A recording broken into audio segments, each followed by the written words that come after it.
두려움이 없고 온전한 사랑이 두려움을 내쫓나니 두려움에는 형벌이 있음이라. 두려워하는 자는 사랑 안에서 온전히 이루지 못하였느니라. 우리가 사랑함은 그가 먼저 우리를 사랑하셨음이라. 누구든지 하나님을 사랑하노라 하고 그 형제를 미워하면 이는 거짓말하는 자니 보는 바 그 형제를 사랑하지 아니하는 자는 보지 못하는 바 하나님을 사랑할 수 없느니라. 우리가 이 계명을 주께 받았나니 하나님을 사랑하는 자는 또한 그 형제를 사랑할지니라. 아멘. 우리 요한일서 4장 18절로부터 21절까지의 말씀을 가지고 저번 주에 이어 사랑에 대해서 계속 나누고자 합니다. 사랑 가운데 있어 우리 스스로에게 이러한 질문을 던지며 오늘의 진리의 말씀을 선포하며 또한 듣고 나누는 시간 되기를 소망합니다. 우리 옆에 계신 분들과 이렇게 서로에게 이 질문을 하는 이 시간 되기를 원합니다. 옆에 또한 앞에 뒤에 계신 분들과 이 질문 분명 사랑하고 있습니까? 라는 질문을 함께 외쳐보길 원합니다. 사랑하고 있습니까? 그렇습니다. 사랑하고 있습니까? 어떠한 사랑, 또한 얼마만큼의 사랑, 누가 우리에게 베풀었던 사랑, 우리가 알고 또한 깨닫고 행해야 되는지 또한 나눠야 되는지 우리가 알아보고자 합니다. 저번 주에 이어 사랑에 대한 주제로 나누고 있습니다. 국어사전에서 이루고 있는 사랑에 대해서 저번 주에도 나눴는데요. 사랑에 대해서는 이렇게 정의를 하고 있습니다. 어떤 사람이나 존재를 몹시 아끼고 귀중히 여기는 마음 또는 그런 일에 대해서 정의하고 있다는 것입니다.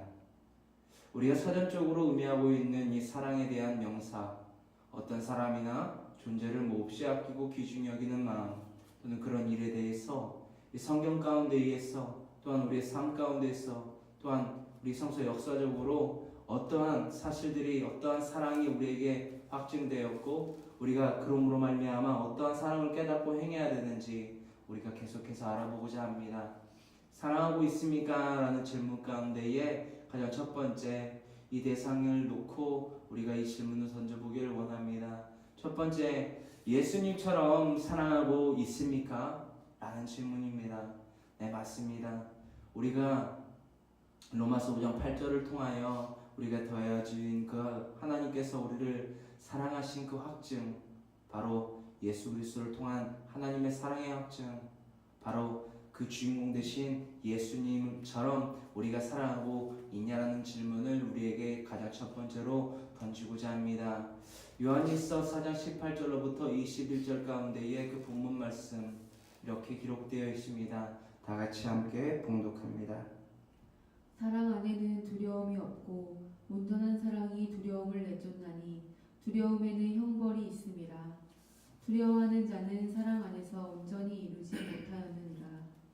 우리가 사랑함은 그가 먼저 우리를 사랑하셨음이라. 아멘. 요한일서 4장 18절로부터 19절의 말씀이 두 구절 가운데에 사랑 안에 두려움이 없다라고 합니다. 두려움, 사랑 안에는 결코 두려움이 없다라고 기록되고 있습니다. 또한 온전한 사랑의 두려움을 내어쫓는다고 합니다. 그저 말로만 하는 사랑이 아니라, 그저 몸으로 하는 사랑만이 아니라, 이 친구끼리만의 사랑이 아니라 온전한 사랑의 두려움을 내어쫓는다고 합니다. 또한 19절 가운데에서 우리가 사랑하면 우리가 사랑해야 되는 이유는 바로 분명 그가 먼저, 즉 인자이신 우리 주 예수 그리스도께서 먼저 우리를 사랑하셨던 그 이유에서 우리가 서로 사랑해야 된다라고 요한일서 4장 18절로부터 19절에는 기록되고 있다라는 것입니다. 예수님처럼 우리가 서로를 사랑하고 있습니까? 라는 질문 가운데에 우리가 이러한 답을 찾고자 합니다. 바로 그 답, 두려움을 내어쫓는 사랑을 실천하신 예수님에 대해서 나눠보고자 합니다. 방금 나눴던 요한일서 4장 18절에 이루고 있는 것과 같이 사랑 안에 두려움이 없고 온전한 그 사랑이 두려움을 내어쫓는다고 기록되어 있는데 그 두려움을 내어쫓으신 그 온전한 사랑을 베푸신 예수님, 또한 그 사랑을 실천하신 예수님 우리가 알아보고자 합니다. 마태복음 26장 36절로부터 39절의 말씀입니다. 우리 다 같이 이 말씀을 함께 한 마음 한 뜻으로 봉독합니다. 이에 예수께서 제자들과 함께 겟세마네라 하는 곳에 이르러 제자들에게 이르시되 내가 저기 가서 기도할 동안에 너희는 여기 앉아 있으라 하시고 베드로와 세베대의 두 아들을 데리고 가실새 고민하고 슬퍼하사 이에 말씀하시되 내 마음이 매우 고민하여 죽게 되었으니 너희는 여기 머물러 나와 함께 깨어 있으라 하시고 조금 나아가사 얼굴을 땅에 대시고 엎드려 기도하여 이르시되 내 아버지여 만일 할만하시거든 이 잔을 내게서 지나가게 하옵소서. 그러나 나의 원대로 마시옵고 아버지의 원대로 하옵소서 하시고. 아멘. 마태복음 26장 36절로부터 표기되어 있지는 않지만 46절까지의 그 말씀은 예수님과 그 제자들을 동행하신 그 겟세마네 동산에서의 그 기도입니다. 그 겟세마네 기도 사건 가운데에서 두려움을 이겨내시고 하나님의 온전하신 사랑, 즉 우리를 향해 펼치신 그 사랑의 그 가장 큰 비유로 우리 가운데 오신 예수님, 그 예수님께서 두려움을 내어줬고 온전한 사랑을 이루신 이 사건, 어떠한 두려움이 예수님에게 있었고 그 지극히 큰 감히 형용할 수 없는 그 두려움을 어떻게 극복해내시고 하나님의 뜻을 그 사랑을 이루셨는지 우리가 알아보고자 합니다. 36절에 이르고 있습니다. 예수께서 제자들과 함께 겟세마네라 하는 곳에 이르러, 이 겟세마네 기도 동산에서의 사건이라는 것입니다. 베드로와 세베대의 두 아들을 야고보와 요한을 데리고 가실 새에 37절 후반절에 이르기를 고민하고 슬퍼하셨다라고 기록되어 있습니다. 우리 주 예수 그리스도 즉 인자께서 그때에 어떠한 것에 대한 고민을 하였으며 어떠한 것에 대해서 슬퍼하셨을까요? 이러한 궁금증, 우리가 믿음의 반석 가운데에서 우리의 신앙 가운데에서 곰곰이 생각해보며 그 궁금증을 말씀 가운데에서 풀기를 간절히 소망합니다. 예수님께서 고민하고 슬퍼하셨다는 것입니다. 무엇을 고민하고 무엇을 슬퍼하셨을까요? 또한 38절에 이렇게 이러고 계십니다. 그 제자들에게 이르시기를 이에 말씀하시되 내 마음이 매우 고민하여 죽게 되었다. 그 제자들에게 이르셨다는 것입니다. 그러므로 말미암아 너희는 여기 머물러 나와 함께 깨어 있으라 하시고 깨어 기도하라 말씀하셨다는 것입니다. 37절 38절 가운데 드러나 있는 예수님의 그 인간의 면모가 드러납니다. 때로는 인격적인 하나님 또한 인격적이신 예수님, 우리가 정말 인격적이신 하나님이다 라고 우리가 총칭하여 이야기하고 있는데, 이 인격적이신 하나님이 무엇이냐, 우리가 가장 큰 비유로 이르신 예수님을 들을 수 있다는 것입니다. 이 인격적이신 하나님이신 즉 예수님을 저와 여러분들 오늘날 나누기를 원합니다. 예수님이 37절과 38절에 이르고 있는 것과 같이 너무나도 고민스럽고 너무나도 슬피 우실 만한 그 사건, 그 이유가 분명히 있다라는 것입니다. 우리가 잘 알고 있다시피 그 유대인의 문화 가운데에 그 전통 가운데에 바로 이것이 있습니다. 직업의 세습입니다. 어떠한 직업의 세습이냐? 내 아버지가 목수였다면 나 또한 목수의 그 직업을 물려받는 경우가 크다라는 것입니다. 그것이 또한 전통이라는 것입니다. 그러므로 말미암아 목수의 아들로 태어난 예수님께서도 목수의 그 직업을 갖고 계셨다라는 것입니다. 그렇다면 목수라는 직업은 어떠한 일을 하는 자입니까? 못질을 하고 톱질을 하고 목재를 다루고 집을 짓고 건축 일을 하는 그런 사람입니다. 노동을 하는 사람입니다. 그런 노동을 하는, 그 못질을 하는, 망치질을 하는 예수님께서 아버지의 처음에는 그 소년의 때는 일을 도와 또 나아가서는 청년의 때에는 자신의 그 전업으로 삼고 있는 그 목수의 일을 감당하기 위해서 못질을 하고 톱질을 하고 망치질을 했다는 것입니다. 개 가운데에 때로는 못의 손가락이 찔리거나 손바닥이 찔리고 때로는 망치로 내 검지손가락을 손을 찢는 경우가 허다했다는 것입니다. 예수님께서 십자가에 달리실 것을 분명히 모르지 아니하셨던 것을 우리가 알 수 있다면 예수님이 십자가에 달리실 때 그 육적인 고통을 누구보다도 잘 이해하고 누구보다도 크게 두려워했다라는 것입니다. 이것이 인격적인 하나님 곧 예수님의 또 다른 면모입니다. 많은 성경 66권 가운데에 예수님의 그런 인격적인 그런 연약한 모습 또한 강인한 모습도 있지만 그 연약한 모습을 몇 군데에서 찾아볼 수 있는데 마태복음 26장 36절로부터 46절에 그 기록이 소상히 기록되어 있다라는 것입니다. 예수님은 이것을 두려워하셨고 이것에 고민하셨고 이것에 대해 슬퍼하셨다라는 것입니다. 39절에 그러므로 말미암아 예수님께서 이렇게 기도하십니다. 조금 나아가사 얼굴을 땅에 대시고 엎드려 기도하여 이르시되 예수님이 기도하시는 것입니다.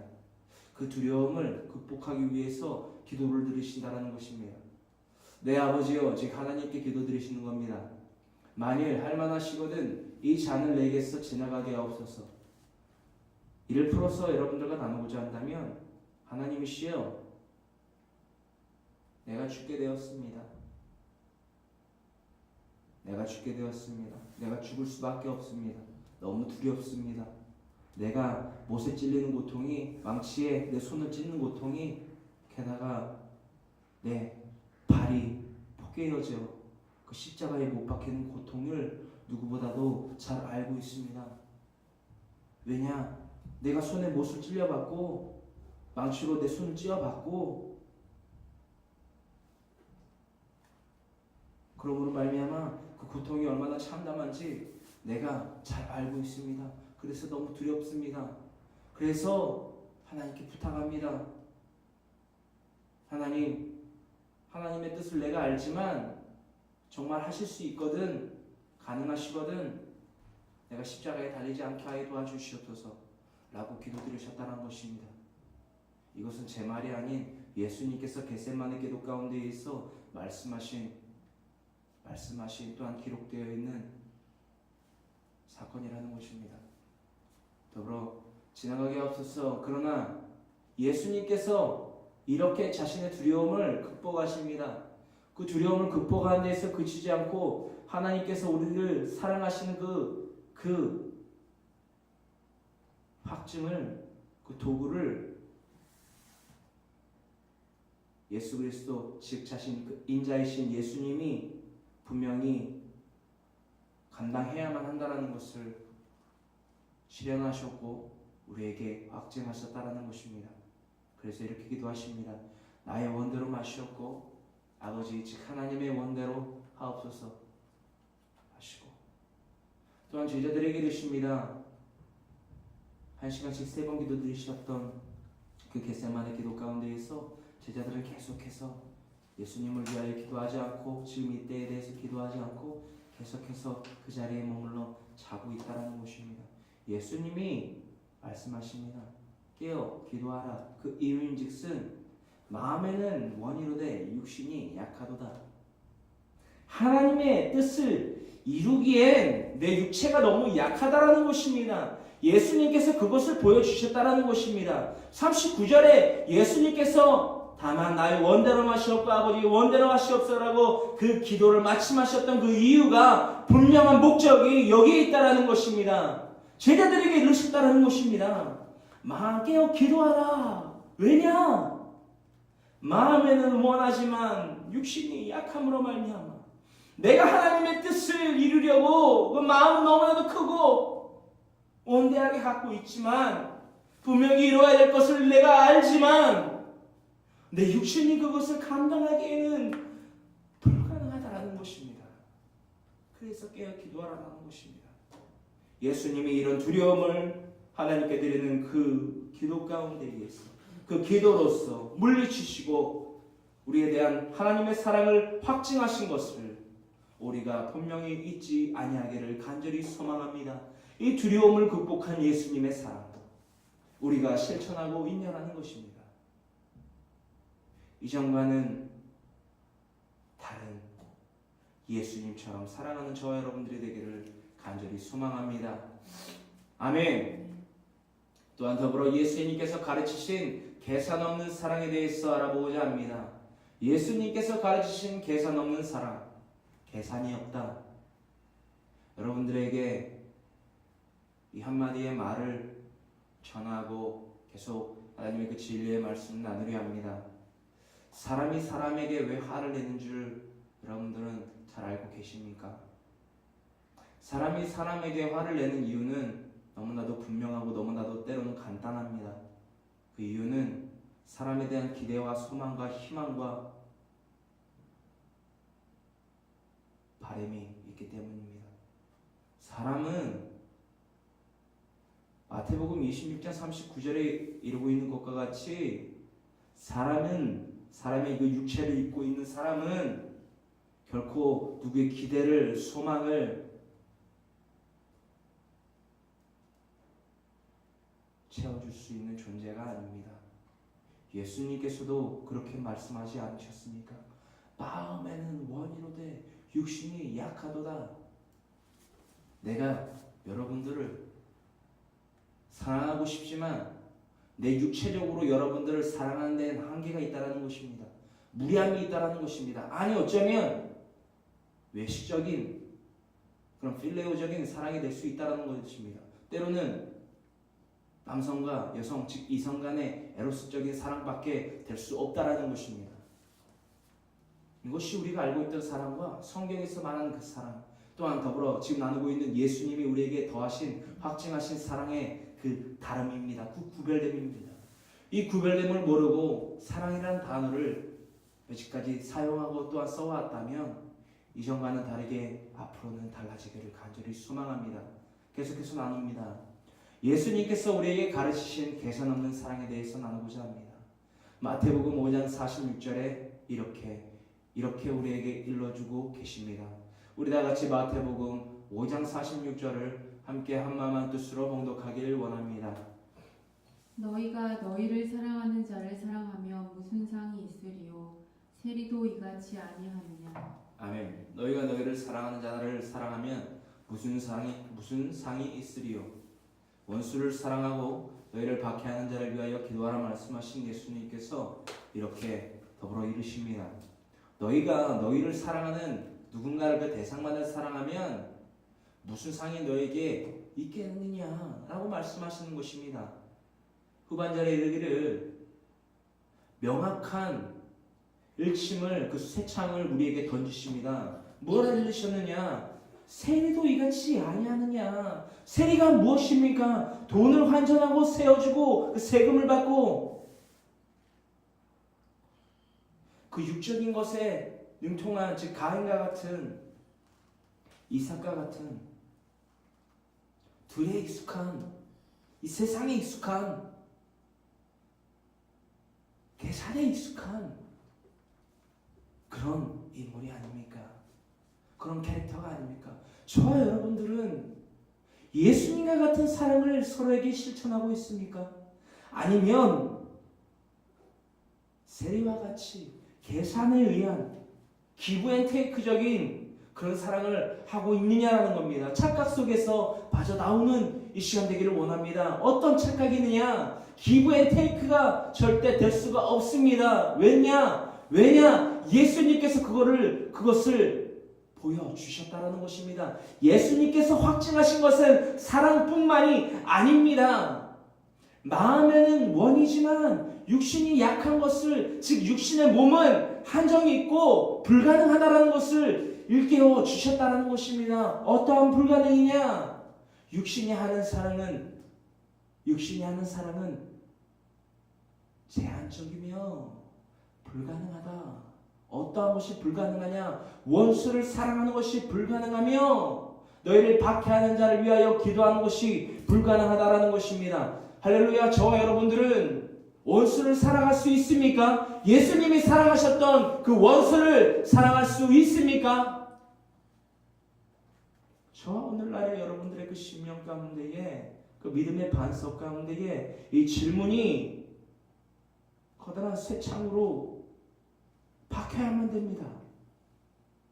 평생토록 박혀야만 합니다. 나를 깨달아야만 합니다.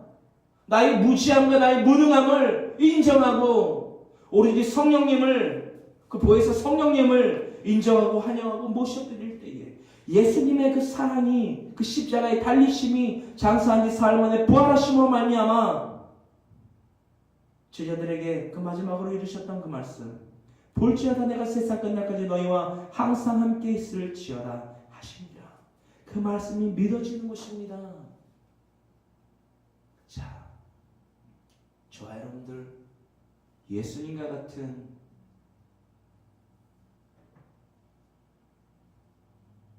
두려움을 극복한 사랑을 서로에게 실천하시겠습니까? 아니면 계산적인 세리적인 사랑을 실천하시겠습니까? 계속해서 그 답을 말씀 가운데에서 분명히 깨닫는 시간 되기를 원합니다. 두 번째입니다. 사랑하고 있습니까? 라는 질문 가운데에 바로 이러한 질문을 다시금 우리에게 해보는 이 시간 되기를 원합니다. 하나님을 사랑하고 있습니까? 하나님을 사랑하고 있느냐는 것입니다. 이 질문 가운데 의해서 여러분들에게 몇 분이나 물론이지요. 내가 하나님을 사랑합니다. 사랑해서 이 자리에 나와 있지요. 라고 대답할 수 있는 분이 있을지 모르겠습니다. 그 대답 잠시 보류하시길 바랍니다. 하나님을 사랑하고 있습니까? 어떻게 어떠한 것을 깨달아 어떠한 것을 보고 어떠한 것을 믿기에 하나님을 사랑하시냐는 것입니다. 우리가 그것에 대해서 알아보고자 합니다. 요한일서 4장 20절에 오늘 본문 말씀입니다. 우리 다같이 요한일서 4장 20절 함께 봉독하기를 원합니다. 누구든지 하나님을 사랑하노라 하고 그 형제를 미워하면 이는 거짓말하는 자니 보는 바 그 형제를 사랑하지 아니하는 자는 보지 못하는 바 하나님을 사랑할 수 없느니라. 아멘. 누구든지 하나님을 사랑하노라 하고 그 형제를 미워하면 이는 거짓말하는 자라고 기록되어 있습니다. 하나님을 사랑합니까? 진짜 하나님을 사랑합니까? 그런데 내 주위에 있는 그 형제들을 왜 사랑하지 않습니까? 내 남편을, 내 아내를, 내 자녀를, 내 아버지를, 내 어머니를, 내 할아버지를, 할머니를, 내 친구를, 내 이웃을 왜 내 몸과 같이 사랑하지 않느냐는 것입니다. 내 형제를 사랑하고 있습니까? 내 형제에 대한 범위가, 성경에서 말하는 그 형제의 범위가 무엇인지 내가 정확히 알 수는 없지만 내 이웃을 내가 내 몸과 같이 사랑하고 있느냐라는 것입니다. 그 형제를 사랑하지 아니하면서 하나님을 사랑한다라고 말하는 자는 거짓말하는 자라고 분명히 기록되어 있지 않습니까? 뒤이어 보는 바, 보이는 그 형제를 사랑하지 아니하는 자는 보지 못하는 바 하나님을, 즉 보이지 아니하는 하나님을 사랑할 수 없다라고 기록되어 있습니다. 보이는, 내 눈앞에 보이는 어려운 형편의 고와 가부와 객을 돕지 아니하면서, 사랑하지 아니하면서, 섬기지 아니하면서 어떻게 하나님을 섬기고 하나님을 사랑하노라 말할 수 있느냐는 것입니다. 그것은 곧 거짓말하는 자라는 것입니다. 저와 여러분들은 거짓말을 하고 있습니까? 아니면 정말 가장 먼저 내 형제를 내 몸과 같이 사랑하고 원수를 사랑하고 우리를 박해하는 자를 위하여 기도하고 더욱더 나아가서 하나님을 전심으로 경외하는 자들로서, 하나님을 전심으로 사랑하는 자들로서 그 믿음의 발자취를 더하고 있냐는 것입니다. 우리 하나님을 사랑하고 있습니까? 라는 질문 가운데에서 이러한 답을 찾고자 합니다. 다음과 같은 이 답변을 우리가 얻고자 합니다. 원수인 우리를 사랑하신 하나님, 원수인 우리를 사랑하신 하나님입니다. 원수를 사랑하라고 말씀하셨습니다. 또한 너희를 위하여, 너희를 박해하는 자를 위하여 기도하라 말씀하셨습니다. 자격이 있으신 분입니다. 왜냐? 원수인 우리를 사랑하신 하나님이기 때문입니다. 그 하나님의 사랑이 누구를 통하여 확증되었느냐? 바로 인자이신 우리 주 예수 그리스도, 우리 주 예수 그리스도를 통하여 확증되지 아니하였습니까? 원수인 우리를 사랑하신 하나님에 대해서 나눠보고자 합니다. 로마서 5장 8절과 10절의 말씀입니다. 로마서 5장 8절과 10절을 우리가 함께 봉독하기를 원합니다. 우리가 아직 죄인 되었을 때에 그리스도께서 우리를 위하여 죽으심으로 하나님께서 우리에 대한 자기의 사랑을 확증하셨느니라. 아멘. 그리스도께서 우리를 위하여 죽으심으로 하나님께서 우리에 대한 자기의 사랑을 확증하셨느니라. 가장 첫 번째, 원수를 알아보기 전 우리는 죄인이었다라는 것입니다. 우리는 하나님께 대한 철저한 죄인입니다. 그런데 그 죄인을 위하여 그리스도께서 우리를 위하여 죽으셨다라는 것입니다. 이 땅 가운데 하나님께서 육신의 몸을 입고 오셔서 우리를 위하여 대신 그 십자가에, 즉 하나님께 저주받은 자마다 십자가에 달리느니라, 그 구약의 율법 가운데에, 그 전통 가운데에 기록되어 있는 그 말씀을 자신께서, 즉 하나님께서 담당하셨다라는 것입니다. 왜냐? 우리를 위하여 대신 저주를 받으셨다라는 것입니다. 율법의 저주로부터 자유롭게 우리를 해방시키셨다라는 것입니다. 왜냐? 율법의 저주에서 해방된다는 것이 무엇이냐? 율법에 대해서는 우리가 죽을 수밖에 없는 죄인이다라는 것을 명확히 명시하고 있다라는 것입니다. 율법, 우리의 약한 육신으로는 그 율법을 지켜 행할 수 없다라는 것입니다. 그러므로 말미암아 하나님께서 육신의 몸을 입고 예수님이란 이름으로 이 땅 가운데 오시어 우리를 위하여 대신 죽으셨다라는 것입니다. 그것이 성육신 사건이지요. 그러므로 죽으심으로 하나님께서 우리에 대한 자기의 사랑을 확증하셨습니다. 인자이신 주 예수 그리스도를 통하여 하나님께서 우리에 대한, 저와 여러분들에 대한, 이 땅에 발을 딛고 있는 모든 인간들에 대한 사랑을 예수 그리스도를 통하여 확증하셨다는 것입니다. 죄인인 우리를 위하여. 죽는 것까지도 아니라 정말 비단 누군가가 강도와 살인을 저지르고 도둑질을 더 저질렀는데 그 죄를 우리가 대신, 그 형사리를 우리가 대신 해줄 수 있느냐라는 것입니다. 그것도 하지 못합니다. 그런데 더군다나 하나님께서는 육신의 몸을 입고 이 땅에 오셔서 우리를 위하여 십자가에 대신 달려 돌아가셨다라는 것입니다. 하나님의 사랑은 거기서 끝나지 아니합니다. 너희를 사랑한 그 존재가 바로 누구이느냐? 너희처럼 육신의 몸을 입고 있는 자들이 아니라 신인, 가신, 너의 로드인, 너의 킹인, 너의 파더인, 너의 아버지 야훼, 나는 너의 하나님이라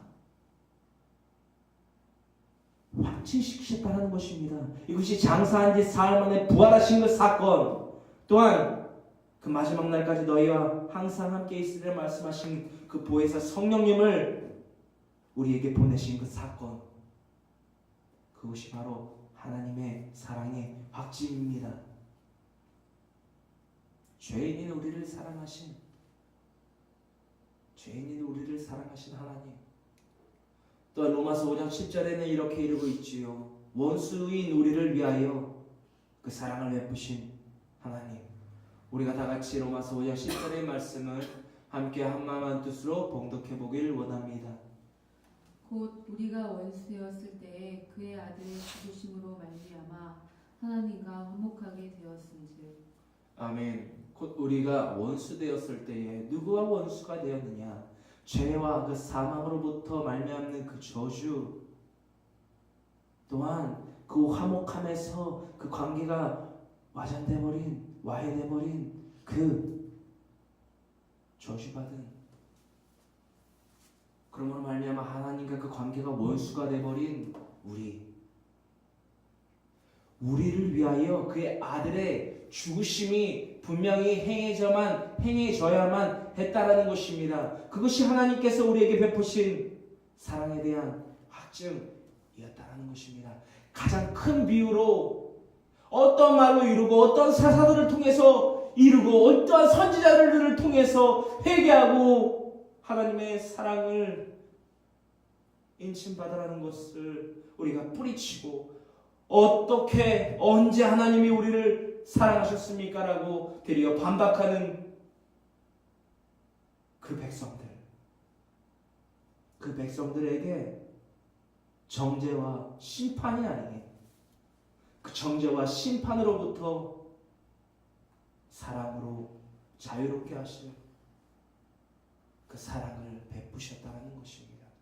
그러므로 말미암아 예수님을 통하여 이 땅 가운데 예수님을 보내심으로 말미암아 하나님과 화목하게 되었다라는 것입니다.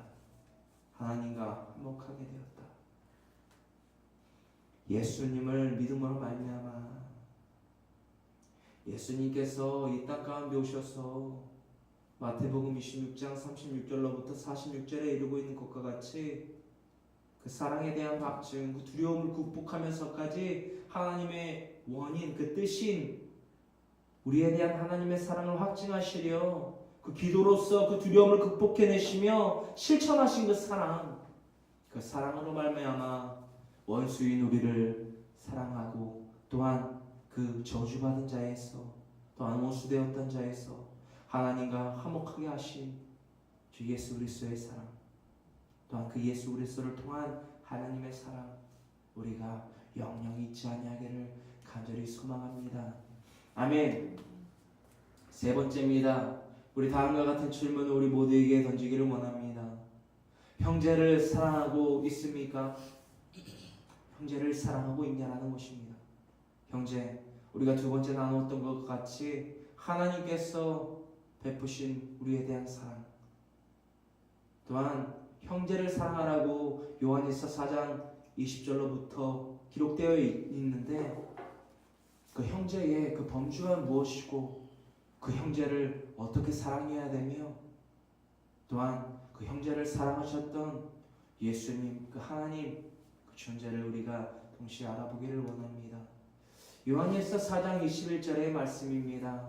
우리 다 같이 한마음 한뜻으로 봉독하는 이 시간 되기를 원합니다. 우리가 이 계명을 주께 받았나니 하나님을 사랑하는 자는 또한 그 형제를 사랑할지니라. 아멘. 우리가 이미 계명을 주께 받았나니 새로운 계명 율법의 저주에서 우리를 속량하시고 우리를 자유롭게 하신 예수 그리스도께서 우리에게 새 계명을 더하셨습니다. 하나님을 사랑하는 자는 또한 그 형제를 사랑할지니라. 다시 말해 하나님을 사랑하는 자라고 말하는 자라면 그 형제를 가장 먼저 사랑해야 할지니라 그 조건을 걸으셨다라는 것입니다. 이것이 우리가 주님께 받은 새 계명입니다. 하나님을 사랑하는 자 그것이 먼저가 아니라 또한 그 형제를 사랑하는 것이 우리 본분이며 예수님이 그것을 보여주셨다라는 것입니다.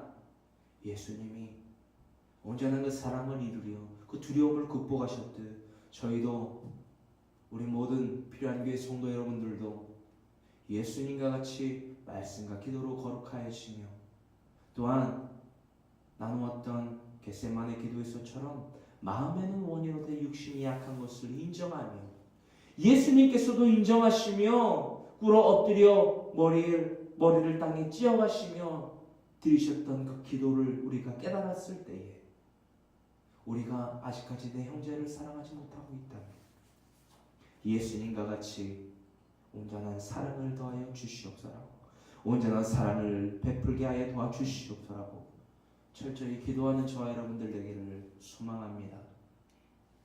자, 우리 다음과 같은 질문을 가져보길 원합니다. 우리가 사랑해야 할 형제에 대해서 알아보고자 합니다.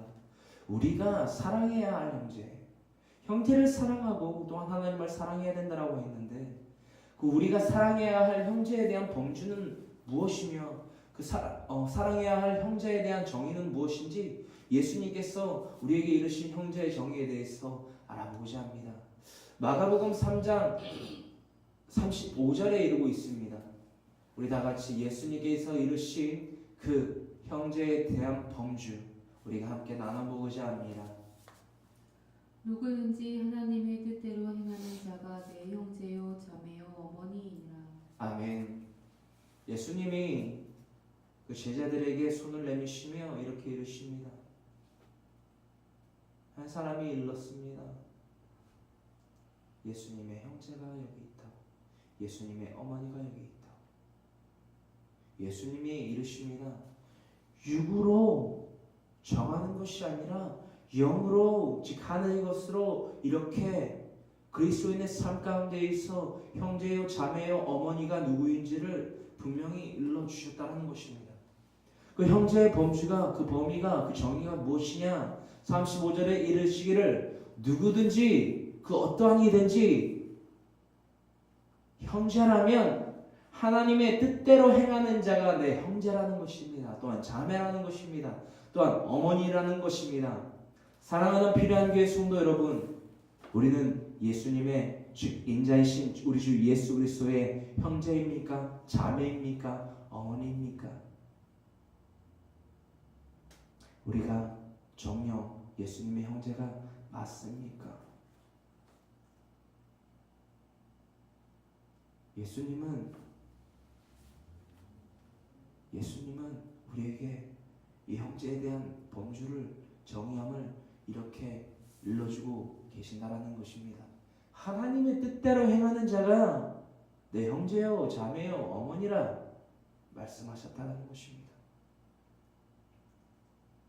하나님의 뜻대로 우리는 사랑을 나누고 있습니까? 그 형제를 사랑하고 있습니까? 하나님의 뜻대로 하는 그 형제를 사랑하고 있습니까? 더불어 나아가서 하나님의 뜻대로 그 예수님을 알지도 듣지도 보지도 못한 그들에게 예수님의 사랑을 전하고 있습니까? 이것이 하나님의 뜻 아닙니까? 왜 예수님께서 가장 큰 비유로서 이 땅 가운데 오셨습니까? 하나님의 사랑을 그들이 외면했다는 것입니다. 하나님의 사랑이 그들의 육신의 그 빛보다 어두움을 사랑하는 그들의 육신이 하나님의 사랑을 밀쳐냈다는 것입니다. 도저히 안 되겠어서 이대로는 정말 안 되겠다. 내 사랑하는 내 자녀들이 정말 다 죽게 생겼다. 하나님께서 그래서 결국엔 가장 큰 비유로서 이 땅 가운데 육신의 몸을 입고 오신 것이라는 것입니다. 그 육신의 몸을 입고 오신 예수님께서 믿지 아니하는 자신의 이름을 믿지 아니하는 또한 듣지도 보지도 못한 그들을 위해서 그 사랑을 전파하셨던 것입니다. 그저 이 땅 가운데에 병을 고쳐 오신 것이 아니라 눈먼 자를 눈뜨게 하려 한 것이 아니라 자신의 이름을 높이려 온 것이 아니라 하나님께서 우리에 대한 사랑을 확증하시려 보내신 그 도구로서 쓰임을 받았다는 것입니다. 이것이 하나님의 뜻대로 행하는 예수님의 언가 행위라는 것입니다. 저 여러분들이 예수님이 말씀하신 형제의 범주에 꼭 드는 필요한 교회 성도 또한 이 땅에 발을 딛고 있는 모든 그리스도인들이 되기를 간절히 소망합니다. 마태복음 7장 20절로부터 21절의 말씀입니다. 더욱더 나아가서 예수님께서 열매 또한 천국에 대해서 이렇게 이야기하고 계십니다. 우리 다 같이 마태복음 7장 20절로부터 21절의 말씀을 한마음 한 뜻으로 다 같이 봉독하기를 원합니다. 이러므로 그들의 열매로 그들을 알리라. 나더러 주여 주여 하는 자마다 다 천국에 들어갈 것이 아니요 다만 하늘에 계신 내 아버지의 뜻대로 행하는 자라야 들어가리라. 아멘. 마태복음 7장 20절로부터 21절에 말씀하시기를 열매를 맺어야 된다고 합니다. 그리스도인들 형제를 사랑하고 하나님을 사랑하는 자들은 이런 열매를 반드시 맺어야 된다고 합니다. 더불어 이렇게 말씀하십니다. 나더러 주여 주여 하는 자마다 다 천국에 들어갈 것이 아니라는 것입니다. 이 말씀은 20절로부터 21절에 이르고 있는 것과 같이 열매를 맺지 아니하면 천국에 들어갈 수 없다라고 합니다. 계시록 20장 12절에 이루고 있는 것과 같이 생명책 가운데 그 행위록에 우리 행위가 다 기록되어 있는 그 책 가운데에 우리의 모든 행위가 기록되어 있다라는 것입니다. 그 행위록에 무엇이 기록되어 있겠습니까? 우리가 5달란트, 2달란트, 1달란트를 우리에게 주님에게 받았습니다. 그 달란트는 무엇입니까? 은사이기도 하고 또한 그 은사 가운데에 우리에게 더해진 우리에게 확증된 그 사랑을 의미하기도 합니다. 그 사랑을 나눠야만 한다는 것입니다. 땅에 파묻는다면 밖에 나가 슬피 울며 이를 갈 수밖에 없다라는 것입니다. 그 밭은 어디를 의미합니까? 수호를 의미합니다. 천국이 아닙니다. 천국은 잔치를 의미합니다. 5달란트와 2달란트를 받았던 또한 열심히 장사하여 그 소산을 남겨 10달란트가 되고 4달란트가 됐던 그 자들, 그들은 잔치에 참여했던 것을 우리가 잊지 아니하였을 때에 21절 후반절에 들어가 있는 것과 같이 다만 하늘에 계신 내 아버지의 뜻대로 행하는 자라야 들어가리라 말씀하셨다는 것입니다. 20절과 20절을 정리하여 요약하여 여러분들과 나눕니다. 하늘에 계신 하나님의 뜻대로 우리가 열매를 맺었을 때에 반드시 천국에 들어가리라. 다시 한번 나눕니다. 하늘에 계신 내 아버지이신 그 하나님의 뜻대로 행하여 열매를 맺는 자만이 천국에 반드시 들어갈지니라. 이것이 예수님이 이 땅 가운데 오셔서, 즉 하나님이 이 땅 가운데 오셔서 우리에게 일러주신 하나님의 뜻대로 살아가는 방법과 그 정의를 내려주셨다는 것입니다. 이 정의, 오늘날 우리 필요한 교회의 표어의 말씀이 되는 마태복음 28장 18절로부터 20절의 말씀인 이 지상명령과 너무나도 긴밀한 관계를 갖고 있는 예수님의 우리를 향한 사랑을 전하라 말씀하신 그 명령임을 우리가 잊지 아니하기를 간절히 소망합니다. 아멘. 우리의 모든 말씀을 이 한 문장으로 우리가 요약하여 우리의 마음에 새겨놓기를 간절히 소망합니다. 우리가 다 같이 이 주문을 함께 외쳐보도록 합니다. 시작. 사랑은 하나님의 자녀된 자로 마땅히 행하여야 할 본분이다. 이는 우리를 천국에 들이게 한다. 아멘. 사랑은 하나님의 자녀된 자로 마땅히 행하여야 할 본분이다. 하나님의 자녀라면, 하나님을 사랑한다라고 말하는 자라면 사랑을 분명히 행해야 된다는 것입니다. 그것이 하나님께 마땅한 자로서 합한 자로서 사랑한다는 것입니다. 이 열매를 맺는 자는 천국에 반드시 들어가게 된다는 것입니다. 이 말씀을 우리가 오늘날 굳게 붙잡고 믿음으로 그 발자취를 더하는 오늘날의 저와 여러분들이 되기를 간절히 소망합니다. 다 같이 기도드리십니다.